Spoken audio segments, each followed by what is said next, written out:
Hello les amis, on se retrouve aujourd'hui pour découvrir un nouvel animal totem et aujourd'hui j'avais envie de vous présenter la corneille. Et oui, la corneille, ce magnifique oiseau noir qu'il ne faut pas confondre avec le corbeau qui est un peu plus gros. Donc c'est parti, on va aller voir un petit peu ce que cet animal totem nous apporte, comment il vient nous aider.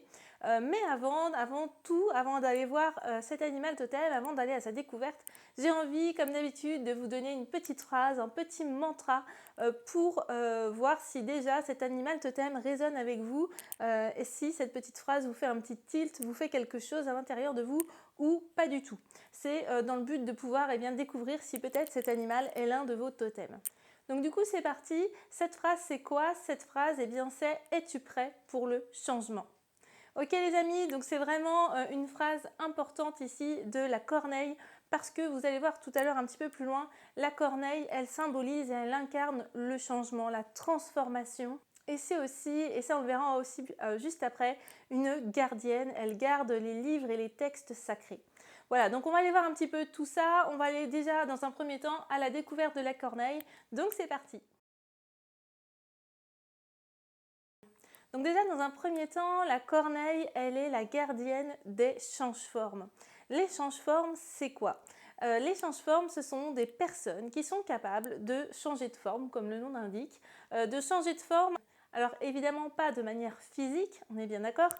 Ici, on n'a pas affaire à des personnes qui se transforment par magie, mais qui sont capables, avec leur esprit, de pouvoir voyager dans d'autres corps, de pouvoir voyager et par exemple d'aller dans le corps, je ne sais pas, d'un chat, d'un loup, d'un ours, d'un aigle, d'une fourmi. Ce sont vraiment des personnes qui ont la capacité de changer de forme, c'est-à-dire de pouvoir voyager à travers d'autres animaux et de pouvoir découvrir de nouvelles choses, de nouvelles sensations, de nouvelles expériences, de nouveaux environnements à travers ces animaux-là en fait.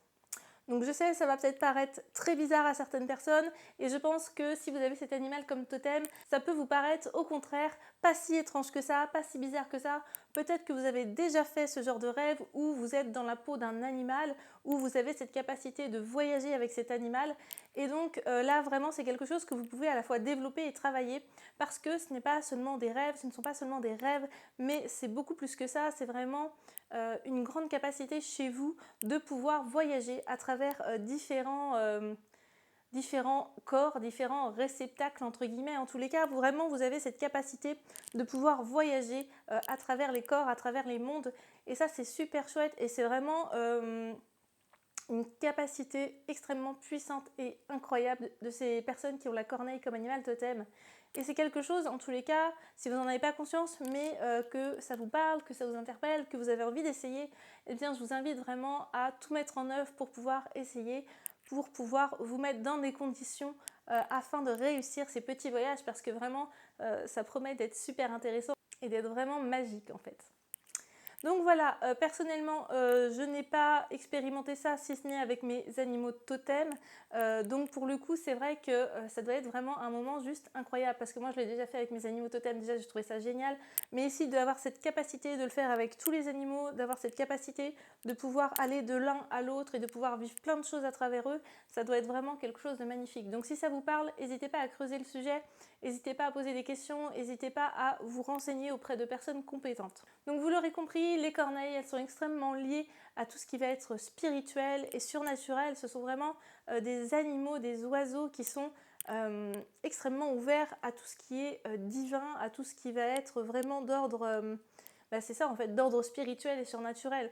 Donc ce sont vraiment des animaux très puissants, encore une fois, qui ont des capacités extrêmement importantes. Et une de ces grandes capacités, comme je disais tout à l'heure, c'est aussi d'être la gardienne des livres et des textes anciens, et notamment des archives akashiques. Donc, qu'est-ce que ça veut dire finalement être la gardienne de ces lois divines, de ces textes, de ces livres sacrés? Eh bien finalement c'est elle qui est un petit peu comme la baleine et la librairie de notre planète, de notre monde.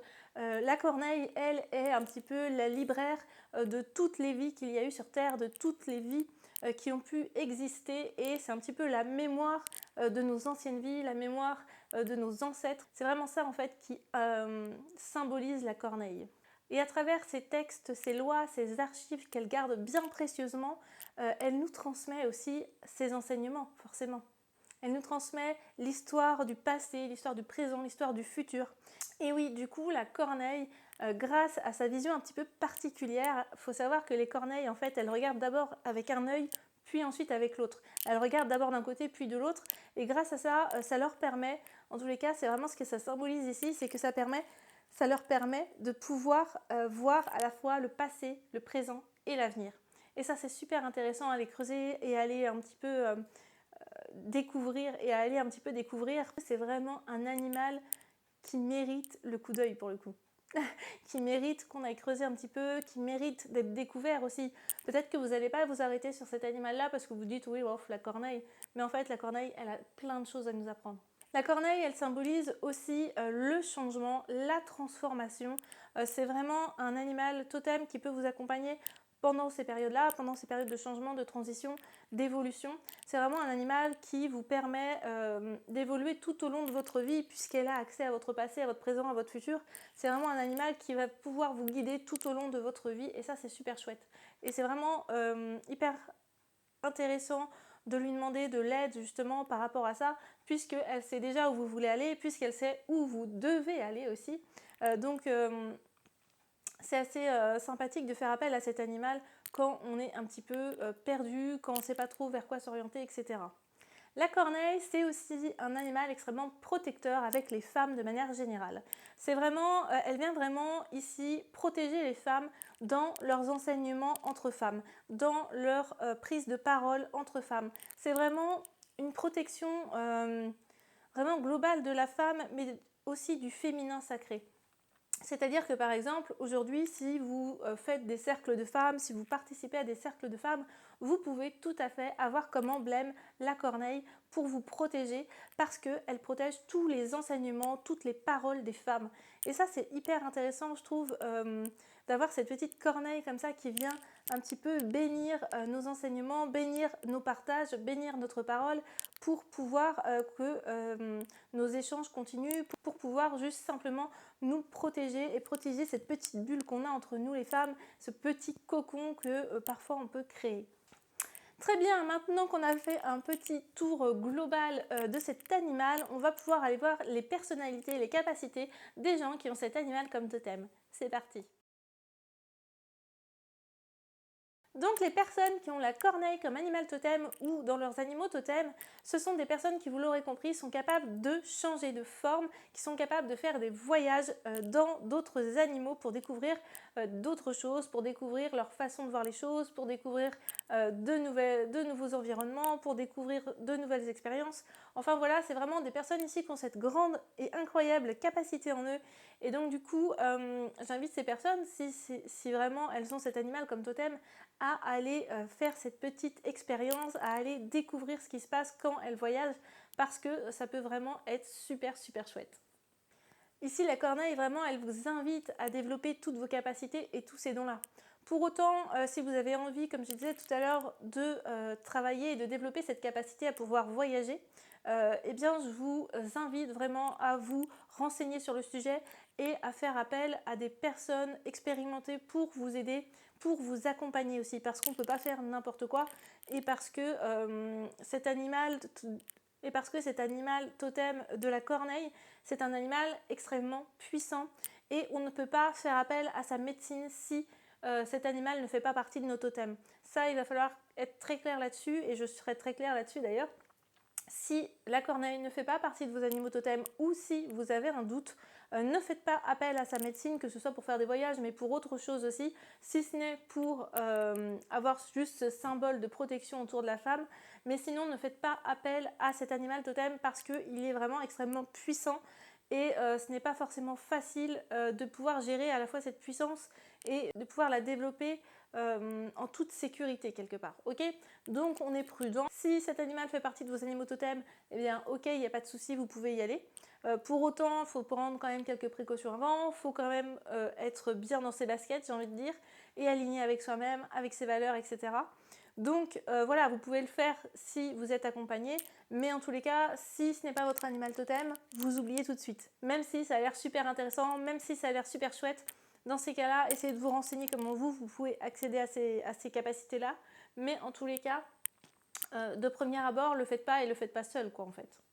Les personnes qui ont cet animal comme totem, ce sont aussi des personnes à qui le changement, l'évolution, la transformation, l'inconnu ne fait pas peur. Vraiment, vous n'avez pas peur de l'inconnu, vous n'êtes pas aussi des personnes qui restez figées dans le passé ou qui restez bloquées dans le présent. Vous êtes vraiment des personnes extrêmement à l'aise, extrêmement, alors j'ai envie de dire fluide, ça ne peut pas dire grand chose, mais en tous les cas, vous êtes des personnes qui savent avancer en fait. Vous n'avancez pas à reculons, vous ne restez pas figé quelque part, vous êtes des personnes qui dans tous les cas faites un pas après l'autre et qui dans tous les cas continuez d'avancer, d'avancer, d'avancer. Donc voilà, ça ne vous fait pas peur d'avancer, ça ne vous fait pas peur de pouvoir dépasser vos limites.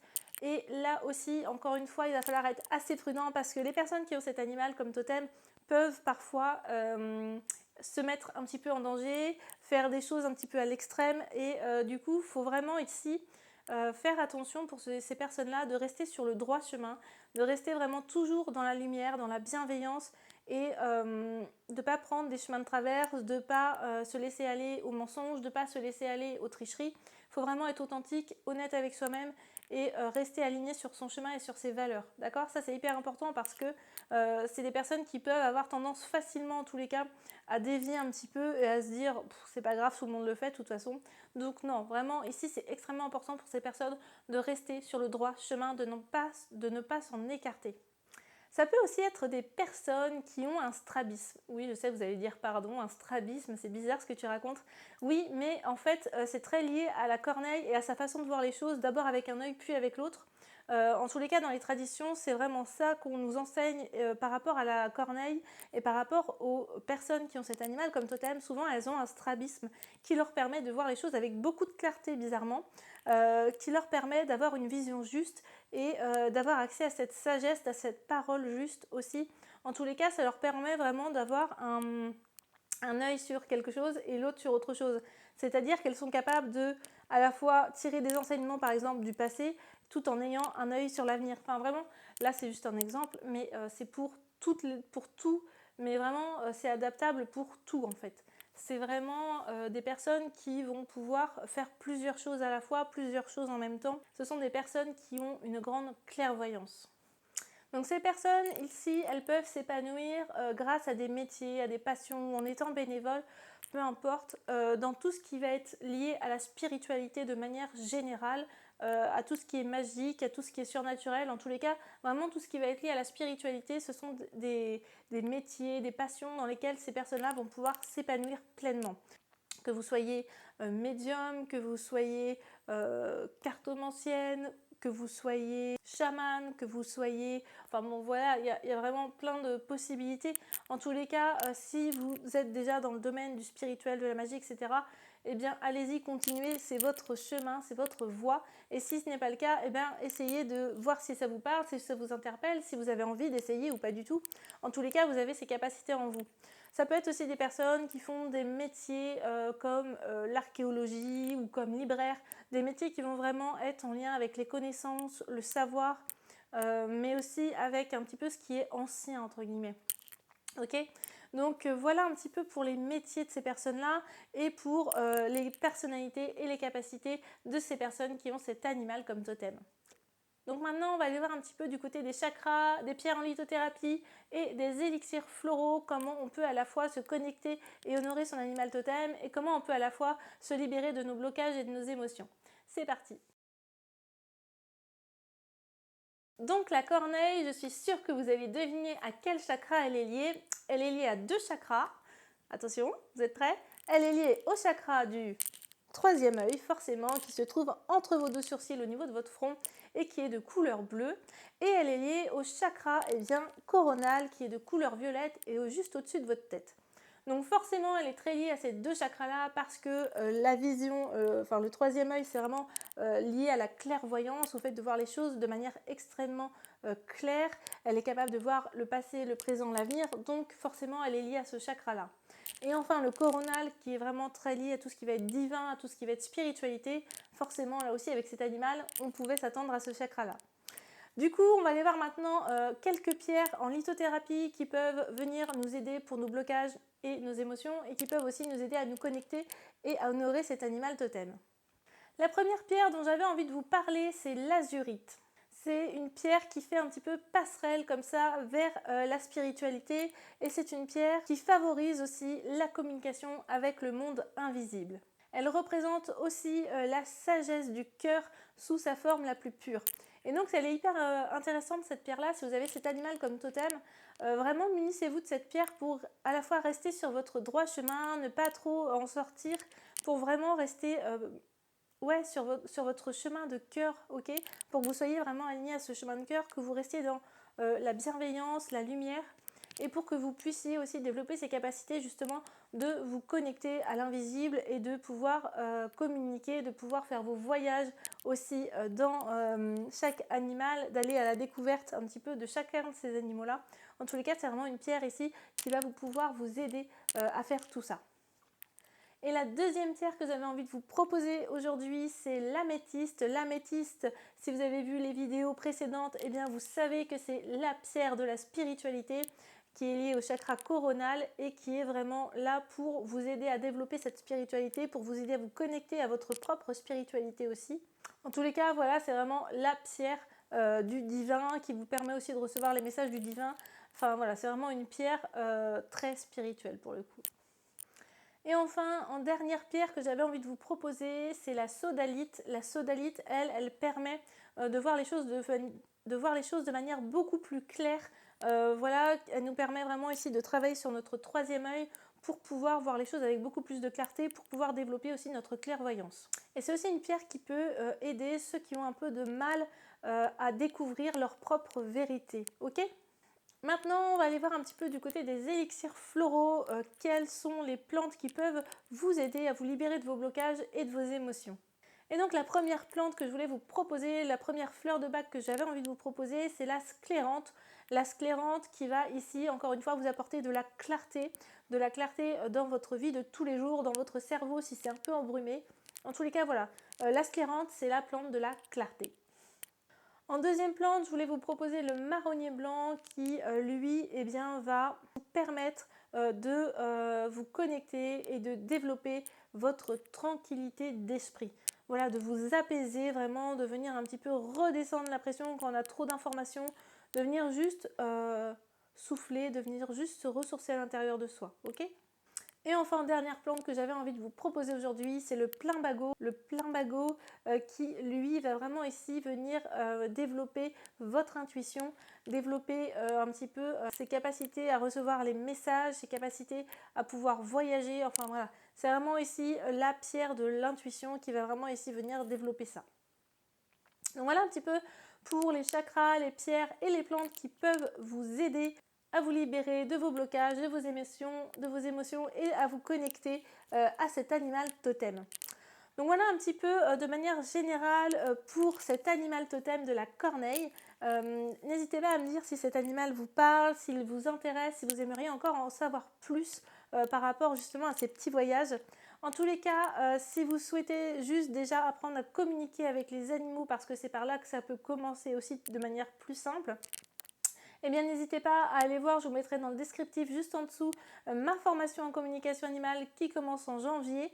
Donc n'hésitez pas, il reste encore des places. Donc allez-y si ça vous dit, allez voir un petit peu ce qu'il en est.